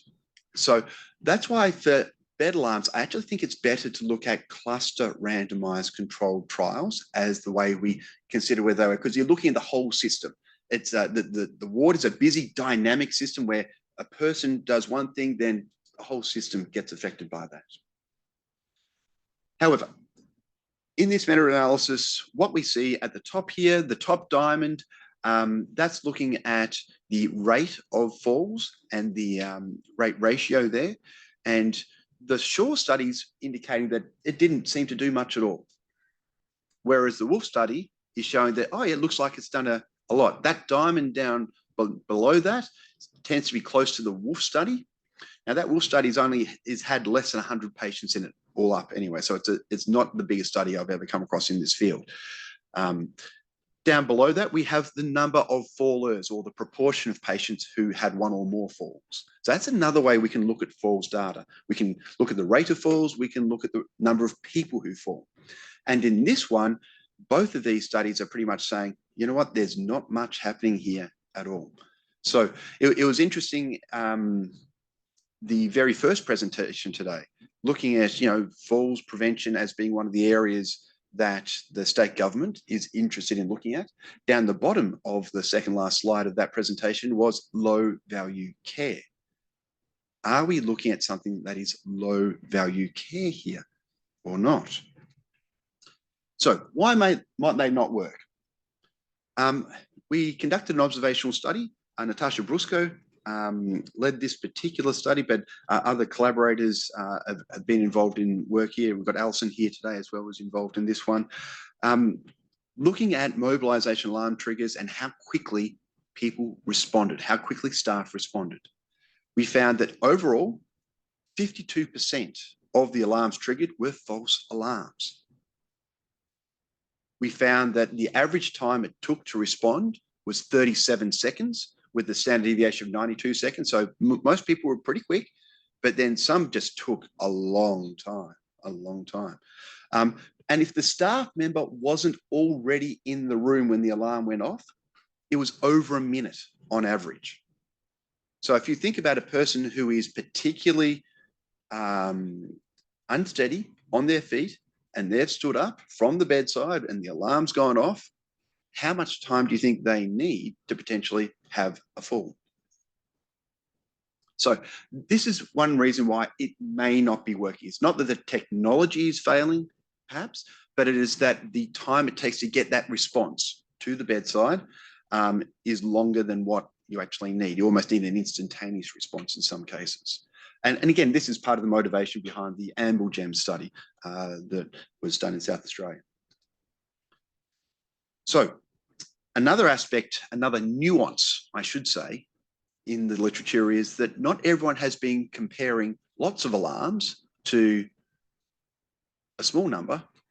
Some have compared to nothing as well. So we have to be careful about what our control group is, what our comparison is, because comparing having lots of alarms on a ward to having a small number, which is what some studies have done in the literature, versus lots of alarms to nothing at all, they're not necessarily the same thing. So at this point, we are short that money, both in terms of upfront dollars, but also in terms of staff time and effort, is being spent on alarms. We know that this time is often wasted due to false alarms. And on average, it takes more than a minute for the staff to enter the room if they weren't already there to begin with. What we're unsure about is that whether the alarms actually prevent the falls, whether spending the time and effort and money on the alarms is a good investment. Is it worth it? And also whether the use of alarms impacts other things such as patient sleep, satisfaction with care, or the frequency of other adverse events such as medication error, because we know that interruption of staff has been found to increase the rate of medication error. So the protocol for this particular paper, this study, has been published in PLOS One, and you can get this. In this study, we've got 3 conditions where we're comparing lots of alarms versus a reduced number versus nothing at all. It's a 3-arm trial. So we're looking at all 3 pairwise comparisons at once. For our rates of alarms, we've got more than 3% was the intake admission criteria that we needed the ward to have. And then we're reducing that to below that 3% mark, or reducing down to nothing. Well, that was the aim. This was a research design for those research nerds out there. This is a stepped wedge trial design where everyone starts with the high level of alarms and then gets randomly allocated to either reduced or eliminated. It's also a non-inferiority design where we have a is it worth it line. So instead of the no line, our investigators and our clinical partners in the study met and said that, right, if alarms aren't at least preventing 2 falls per 1,000 patient days, it's probably not worth it. So that red line in this study is at the 2 falls per 1,000 patient days mark. That's specific to our study. We collected data in a range of different ways throughout this study. We haven't processed all this data yet, but I'm going to share with you today the main findings for the primary outcome. So we finally, despite COVID, managed to get this trial done. So thank goodness, I am no longer grey. I've got colour back in my hair. What level of alarm use did our wards have before the trial? Quite variable. This is a 2-weekly audit of how much alarms were used. I note one ward had just about every bed. It's because the alarms were built into the beds. So different types of alarms, which is going to make the analysis quite interesting down the track. Subgroup analysis, love it. These are the rates of falls per 1,000 bed days reported at the ward level for each calendar month. That's their distribution. Note that the study mean standard deviation was 10 and standard deviation 7. Our power analysis looked at having only 4 in the standard deviation. So we actually got much more variation than what we anticipated. There we go. That's the spaghetti. Let me make some sense. Do some analysis for it. Okay, so when we compare the high use to reduced and the high use to eliminated, They're the results in terms of a superiority analysis, in terms of the difference in the rate of falls. It is an uncertain finding. It didn't cross the line fully with those confidence intervals. When we do what is called a non-inferiority analysis with that line of, is it worth it? If that left-hand tail had gotten to the right-hand side of that red line, we'd say with confidence that it wasn't worth it. We didn't quite get there with this study. And again, that variability in the falls data. So what does this mean? This means that we are not certain, based on the findings of this trial alone, whether the use of metal arms is effective for the prevention of falls or whether it's worth it. Kelly, however, is doing a little bit of work, and I'll give you a sneak look at some of Kelly's work. We're combining this with previous data, previous studies, and we're looking at what happens when we do meta-analyses with previous work. And the results start to change a little bit. With more data, with more studies, the conclusions start to move on a different side of that red line. But again, that red line was for our study.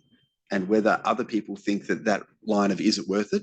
Is it 2 falls per 1,000 patient days? Well, that's a bit of a subjective call for those areas. But I've just got that illustrated there so you can see where our line was. And this is if you include other studies that had better arms as a part of a broader multifactorial intervention. So what are we doing next? Last slide. We're going to continue to extract and enter our data for the remaining outcomes, complete meta-analyses, and Kelly's working hard on that. And we're going to be evaluating the impact of providing this most up-to-date information to participating sites and some sites that weren't involved in the trial to investigate what effect participating in the trial itself has on using evidence in practice and how easily or how more difficult it is if you're not involved in the trial to use that evidence. Thank you. Thanks, Terry. Hands up already.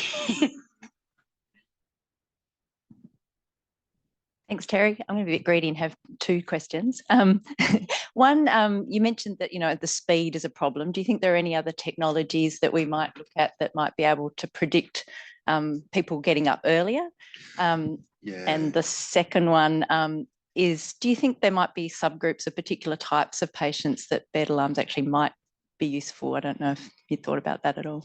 Yes, great questions. So in terms of the technology, there's infrared sensors, there's video AI that can be used, that there's case examples from the UK that have used video technology before. I think that getting the alarm up isn't the problem. I think that that's relatively quick, and it's getting the staff or getting someone to be able to respond to it quickly. I know if I'm with a patient in the middle of a transfer, I can't drop everything and just run. There's always going to be some delays. So I think that is the greater problem rather than the technology problem at this point. In terms of your second question, I've now forgotten that because I was so interested in your first one. Do you think there might be, your kind of hypothesis was that, disinvestment alarms was going to be the thing to do. Would there be any subgroups that subgroups. Yeah. I'd love to look at subgroups. This is a disadvantage of the cluster randomized design, though. We don't have the data at the individual patient level to allow us to do that. We could subgroup ward types. We could subgroup alarm types, potentially, with the data that we've got, but wouldn't be able to get down to individual patient characteristics with this trial design. So it is a limitation of going with this cluster randomized approach if you don't have access to all of that level data. Sometimes you can, but not with how we set this one up. Also, I might add that with the staff interviews that we do get some feedback from staff about particular patients that they feel that alarms are particularly useful with. So I guess it would be interesting to marry that up with what we've found from a quantitative perspective.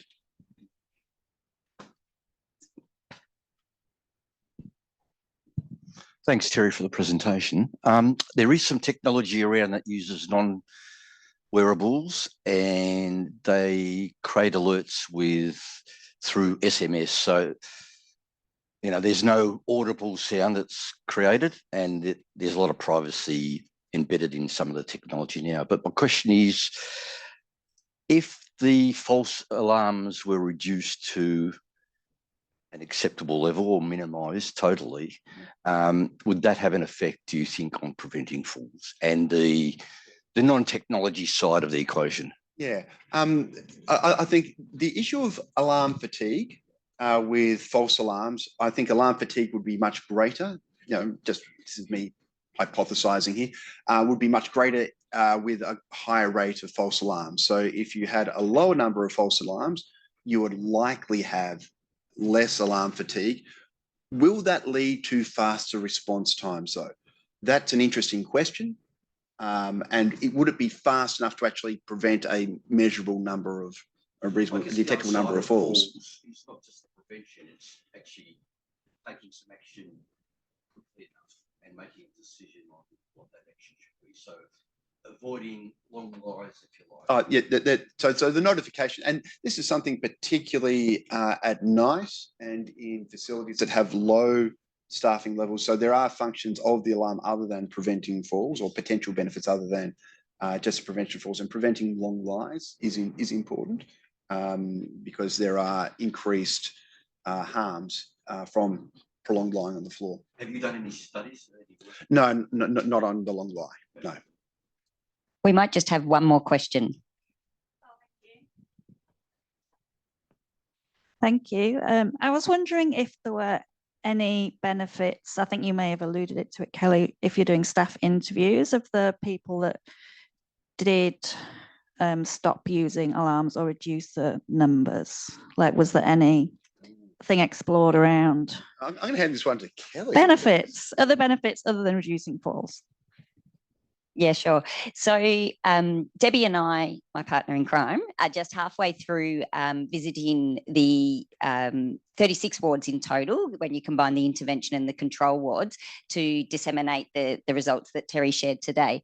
And so we're halfway through that, but I would, as a broad statement, say that when we interviewed staff prior to going into the intervention, there was a lot of concern, fear, anxiety, questioning how is this ethical that we're doing this study. And when we're visited post the analysis, some of those wards that ask those questions, how is that ethical? And when I say, what are you doing now? We're not using alarms. So the trial's finished, they're not using alarms. So they've made that choice themselves. That's not across the board, but yeah, there's certainly, there was some anxiety to begin with and not so much now. I think one of the things that I get most interested in is the whole concept of challenging the status quo. And we've had some of our site reps think beyond falls, that with this approach to doing research, that we don't have to accept the status quo as being, you know, fully evidence-based. We can challenge these perceptions and challenge these habits that we have. I think that's a very liberating thing. And I really enjoy having those sort of discussions. But whether it actually leads to more randomized controlled trials of this nature, I don't know. But I like that thought process is out there. I shall push Terry off the stage now. So our next speaker, I'd like to welcome Professor Meg Morris. Meg is a physiotherapist and implementation scientist with expertise in falls prevention in hospitals. She has particular interest in patient education to prevent falls and the role of the care workforce implementing evidence-based clinical guidelines to improve the safety and quality of care. Great, thanks. Can I go slides? Yes.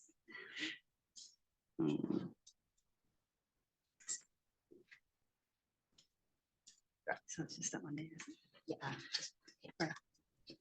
Okay, so thank you very much for inviting me to talk today. It's wonderful to see everybody here in person and online for the Victorian Falls Prevention Alliance. And yeah, let's challenge the status quo and let's look at patient education, staff education, and workforce redesign to prevent falls in hospitals.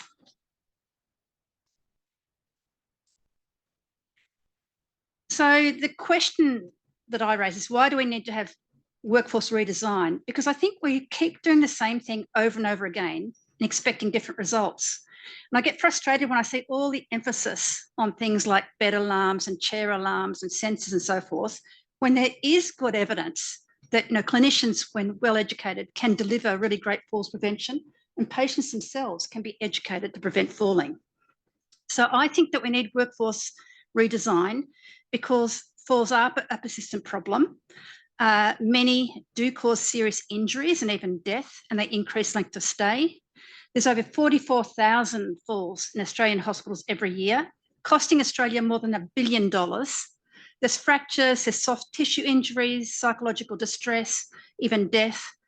And it's a key reason why people in hospital, older people, are discharged to residential aged care. So we need to do something different.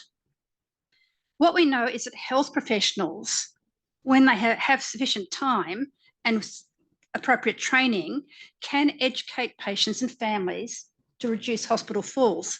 But we also know that health professionals are very time poor, and that registered nurses, physios, OTs and doctors don't really spend a lot of time doing patient education. And they don't seem to have time for adequate one-to-one education of patients and families. And what we find is often patient falls education is left for days on end. They might do it day 4 or day 5 after the patients are admitted. And sometimes as a single occupational therapist or a small number of physios are like, that's your job, is to prevent falls in hospitals rather than the whole team. And this is not a sustainable model. We also have some fast facts that most falls in hospitals do happen in the first 48 hours, if not the first day. So if you're leaving your assessment to day 3 or day 4, you've missed the fall. The first hospital fall is often rapidly followed by a second hospital fall. Most falls we know happen in bathrooms and bedrooms. They don't tend to happen down at the physio gym, and very few are in the corridors. They're in the person's bedroom, in the bathroom. We know that fast responses to call bells do make a significant difference, but that rarely happens. And we know that patient falls education is the leading method to reduce hospital falls when it's delivered early. So you might say, what interventions are there? We've got a whole range of different things shown in various meta-analyses about things that do help to prevent falls, either in isolation or when they're delivered as a multifactorial intervention. Patient falls education is the number one. Family as well, especially if the patient has dementia or delirium. Clinician falls education and onboarding clinicians when they start working at the hospitals to make sure they get a really fantastic training in how to prevent hospital falls, not just given us some sort of outdated slide deck.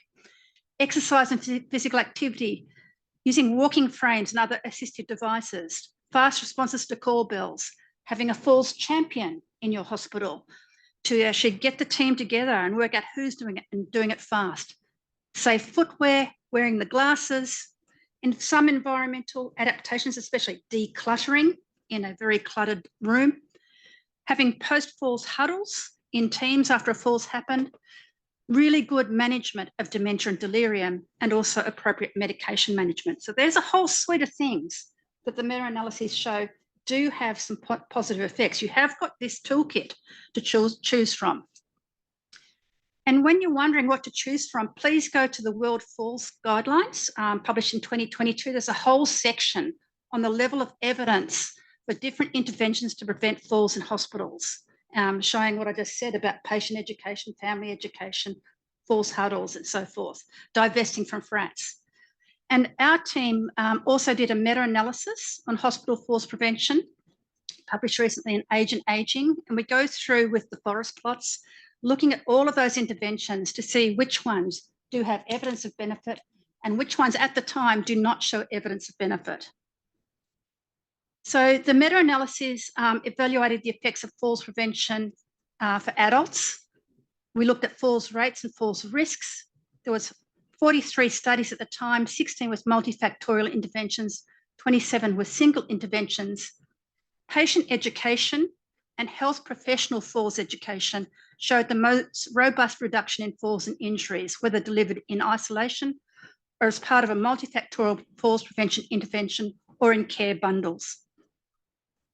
Which ones don't have strong evidence for preventing falls? I'm going to stick my neck out and say grip socks. You can wear them for all sorts of other reasons. They look nice maybe, but they do not prevent falls. In fact, they increase the rate of infections and so forth. So there's reasons why you would choose not to use that as a fall prevention strategy. Chair alarms do not have evidence of benefit that I could find in the literature to date for preventing falls in hospitals. I could not find robust evidence that bed alarms prevent falls, even though they're very expensive. And people seem to think, I've given them a bed alarm, so I've done my falls prevention. I don't need to do education. I've given them the bed alarm. Gives the staff a feeling like I've done something. They feel good about that. But what they've done, does it prevent falling? Falls risk assessment tools where you assign a score like 2 out of 10 or whatever to their risk of falling. They underpredict the falls rates. When they're used, they actually make the falls outcomes worse. So I divest from those. Sensors of webcams, we don't really know. Low beds are good when not good, but a low bed when the person falls out means the injury might not be as bad, but I could not find any evidence that the low beds prevent falls. So they might be helpful for reducing the injuries, but they don't actually prevent falls as far as I could find. So I'm saying we need to work to workforce redesign so that our teams can actually deliver patient education, education of the families, in fact, educating their own teams themselves in a timely way. What we need to do with this workforce redesign is not just say it's the OT's job, but we need to remove the care silos and stop delivering across professional silos and deliver more as a team. We need to reshape the care workforce to better suit the needs of patients themselves. And we need to train, I think, allied health assistants, nursing assistants, and other assistants to support them and the teams to very rapidly educate and implement falls prevention, preferably on day one of the person's admission. So we decided to implement a workforce redesign trial to use allied health assistants as a workforce to deliver scripted falls education under the supervision of a physiotherapist, occupational therapist, or nurse. And the aim was to ensure that every patient admitted to the hospital had falls prevention education within the first 48 hours, which is a time when they tend to all fall over the first time. And our physios, OTs, doctors, nurses couldn't get there in time to deliver this detailed education, which took about 20 minutes on day one. So the aim was to examine the feasibility of using allied health assistants to deliver this education. It was a hospital-based feasibility trial. Patients were randomly allocated to usual care or usual care plus additional patient falls education using a scripted education kit and a pamphlet by allied health assistants under the supervision of their physio OT. So the participants in this trial were the allied health assistant army themselves, or the hospital patients admitted to the wards. And we looked at feasibility of delivery, as well as the hospital falls per 1,000 bed days and the injurious falls and the number of falls requiring transfer to an acute hospital. And it has been published in Age and Aging this year. So I'd love you to go along and read the details in that publication. So the patient falls prevention script looked like this, and I'm not going to read that out to you, but I've got a little video in a second. With this scripted, what we did, we got the research team together, Terry Haynes, Anne-Marie Hill, Stephen McFain, the whole great team, and they designed from the evidence what this script should say.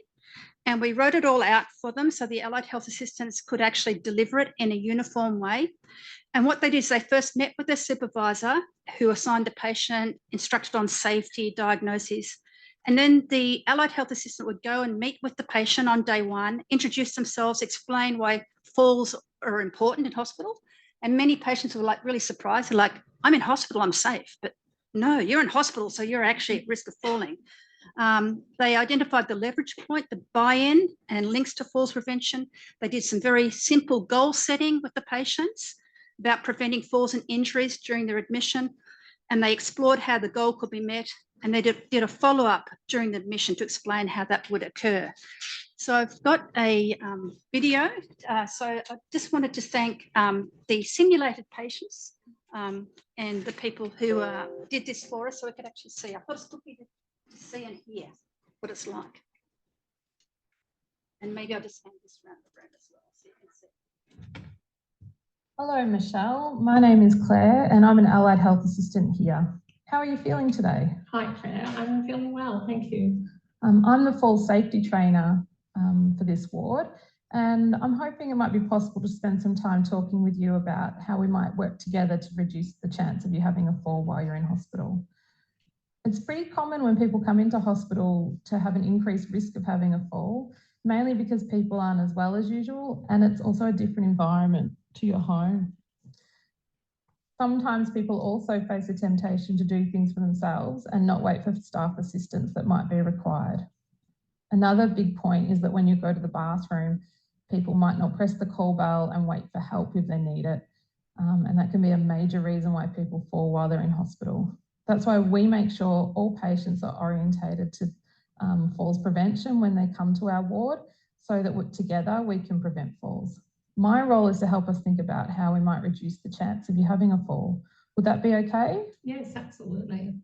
It would be really helpful if I could first ask some questions about what you're up to at the moment in hospital, how come you're in hospital, and then we can plan to help you avoid a fall while you're here. Can you tell me a bit about why you're in hospital at the moment and how things are going?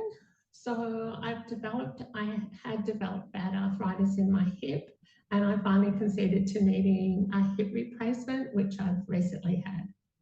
Oh, that's fantastic. How's your recovery going so far? It's going really well. I can't believe the difference already. Okay, that's really good.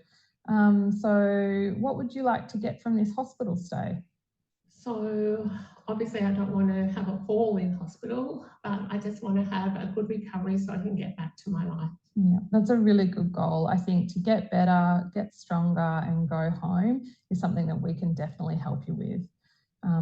As you mentioned, one way of doing that is to stop any falls from happening while you're in hospital. So we don't want to slow down your recovery at all.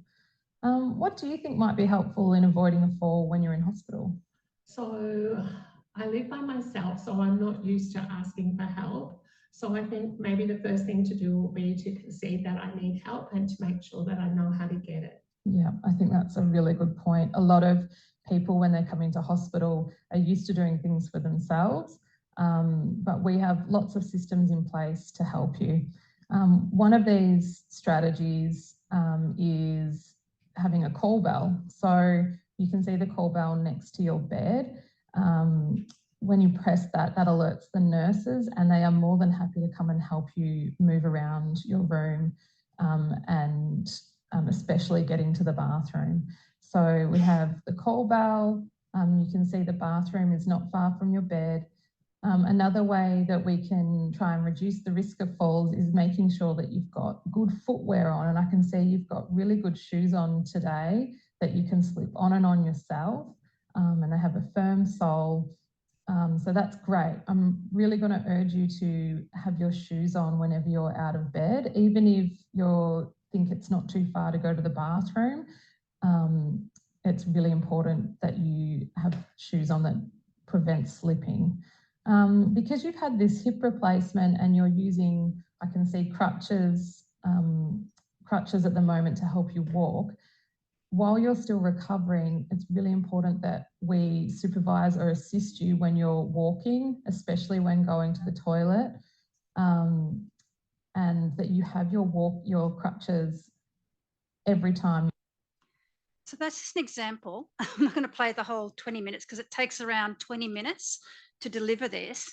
But you can see that, sitting down on day one with the patients, the patient experience scores really shot up as well, but they love having that one-to-one, gentle conversation, not in a rush, person-centered. It's all about their goals. They go ahead after this and they set the goals and then talk about how they're going to monitor them and so forth during the time. But this is a really, really powerful way to bring to the person's attention that falls are a problem and that we need to work together to prevent them during the hospital stay.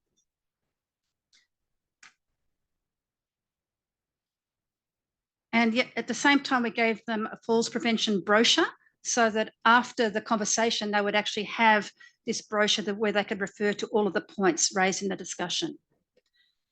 So to cut a long story short, we had 541 hospital patients, mean age of just over 80, 270 in the control group, 271 in the experimental. We had a little army of 12 allied health assistants who were trained to deliver scripted education sessions to 254 patients in the experimental group. 97% of them delivered that within the first 24 hours. So it was possible to actually train this allied health workforce to get there very quickly What we found was there was 32 falls in the control group and only 22 falls in the experimental group. The falls rates per 1,000 bed days in the control group was just over 8, whereas the falls rates in the experimental group was 5.69. There was 2.02 injurious falls per 1,000 bed days for the control group compared to 1.03 for the experimental group. 9 falls, that's 7 in the control group and 2 in the experimental, required transfer to an acute hospital. And there was no adverse events attributable to the experimental group intervention.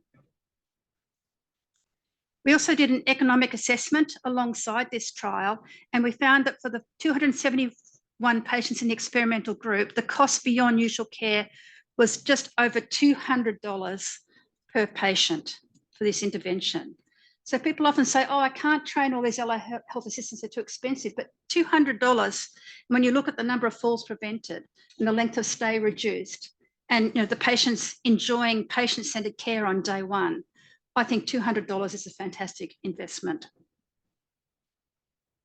So the main finding was that it was beneficial, feasible, and safe to supplement usual care with patient education by supervised allied health assistants. This can be one element in a comprehensive interprofessional falls education program. And to conclude, there is now ample research evidence on hospital falls risks and mitigation strategies. Most patients don't think they're at risk of falling in hospital, so half of your job is actually letting them know that is a problem, and you have to educate them how to prevent those. Staff need to be trained. They need to be trained properly, they need to be onboarded, and they need to be resourced to deliver falls education early. We need a culture of vigilance on falls prevention across hospitals, and I believe that workforce redesign, such as this model, where we use evidence-based falls interventions, can be a very effective way to address this problem. Thank you.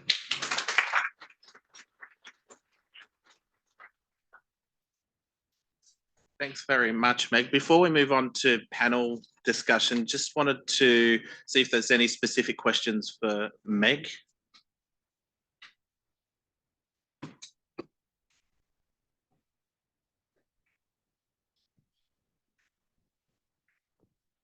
Thank you. I'm really looking forward to reading that. So, and yeah, it's very exciting. I was wondering if you've looked at, or whether it's important to look at the difference between the witnessed and the unwitnessed falls that may have occurred after the intervention, like whether the person had staff with them or whether they were like, yeah, I think it is really important to look at whether they're witnessed or unwitnessed.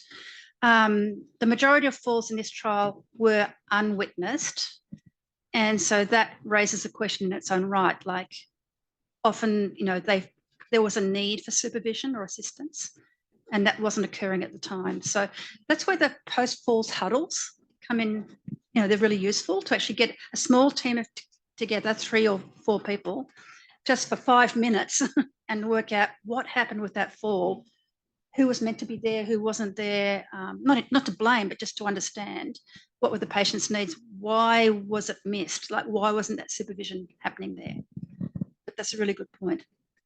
For the next question, I also wanted to say I meant to acknowledge all of the team that did this, so especially Rosalie Louis, Claire Thwaites, Terry Haynes, Anne-Marie Hill, the whole team of researchers and everybody out at Vic Rehab, and especially the allied health assistants led by ACE. I wanted to thank them publicly. Thanks for that presentation, Meg. I was just wondering, was that in the subacute setting? This is in a rehabilitation. Rehabilitation, yeah. Because I think you're right, there's increasing evidence now, isn't there, for education? But I'm just wondering how it applies in the acute setting, because I still think we have a gap there. And do you think we can take this approach and implement it in acute hospitals? I think some elements you can. I mean, many falls in acute hospitals still happen in the first 48 hours. And what we know is that allied health workforces, physios, OTs especially, are going in, spending a lot of time and resources, like we saw in the Mitchell paper, to deliver falls education, but they do it very late, day 4 or day 5 on average in the hospital stay. So getting somebody there on day one or day two and having a more detailed conversation, I think is really valuable. Places like intensive care, I think that's more of an environmental strategy and other things as well. But this is a very good place to start. Yeah, question. Oh, thank you very much, Meg. My question sort of flows on from that one. So I work in an oncology area. We use RUSON, so registered undergraduate students of nursing and health assistants in nursing, probably more so than allied health assistants. Sure. So I could see a role for those staff members, because a lot of what they do is around constant patient observation, supervision, but they don't, and we were just talking about this the other day, we don't actually have a good understanding of what that means in our organisation with regards to people with dementia and at risk of falls. And so it would be about perhaps designing something to educate and train them so that they could take that sort of responsibility on. I could see that as being a really good tool for us to use. I think that's a fantastic idea. And I think it's all about the training. It's about how do you educate these workforces, whether they be nurse assistants, allied health assistants, other assistants. They need proper evidence-based education and training. They need the time allocated. They need somebody to do the timetabling of all of this, which takes time. But yeah, let's do things in a different way. We might actually move on to the panel discussion. Yeah, I'm sure those questions would be relevant to the whole panel as well. So we might thank Meg for her talk. Lunch break, or is there like lunch? Lunch is, I think, lunch is provided. Yeah. Okay. Because I've got a colleague who wants to be added to the community. Oh, okay. Most get her email address added. Yeah, mostly through Cass, you know, as in just Western get Alliance. Cass to do it. Yeah. Okay. Yeah, all she right. does that bit. Yeah, and I okay. do the other bit. Okay, no worries. I'll get Cass to do that.